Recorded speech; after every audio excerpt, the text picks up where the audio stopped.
Controversy continues to swirl around a two-way bike lane along Prospect Park West in Brooklyn's Park Slope neighborhood. This dust-up is over a bike lane, and it's of particular interest because one critic is a former city transportation commissioner who is married to a U.S. senator.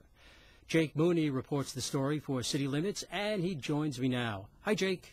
Hi, Don. The bike lane is in place. It's in what could be called a very progressive, environmentally aware community. Data show it's working, so what's the problem? Well, I guess for starters, the opponents of the bike lane don't believe the data. They have their own data that they've gathered from a spy camera mounted on a rooftop. Also, they say that the process wasn't thorough enough. You know how you square that with a process that's gone on for a few years before the installation of this lane. That's kind of what their lawyers got to do. Jake, who are the bold-faced names against this bike lane? Well, you know, none are exactly celebrities, but sort of relative to city government. Norman Steisel is a former deputy mayor and sanitation commissioner.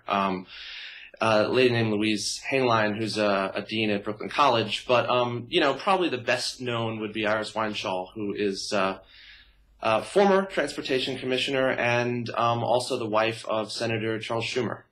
Iris Weinschall built lots of bike lanes when she ran DOT. Has she had a change of heart, or is it that this one is right outside her front door? Well, yeah, that's the question. I should say she didn't talk to me, so I don't know exactly what she thinks at this moment.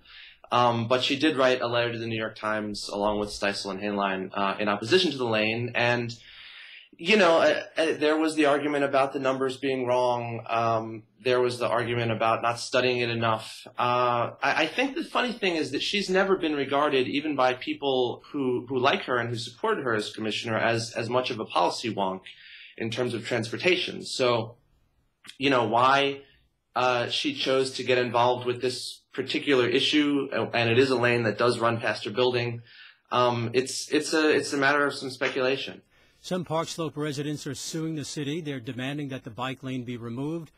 On what grounds do they base this lawsuit?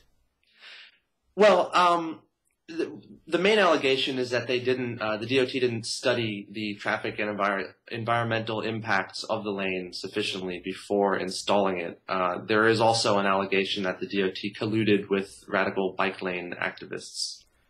How does this controversy fit into Mayor Bloomberg's Sustainable Streets program? That includes bike lanes, traffic calming measures, which are really just ways of slowing down traffic, and also pedestrian plazas. Yeah, it's a wide-ranging program, and the bike lanes are just a part of it.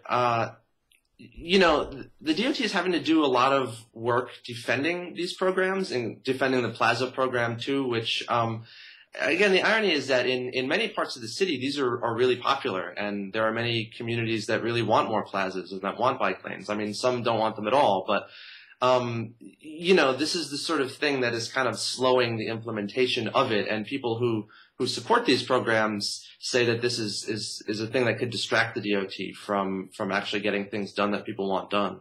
Jake Mooney. Jake has a story in City Limits, and the headline is, Bike lane battle, role of senator's wife, ex-DOT boss, unclear. Thanks, Jake. Thank you, Don.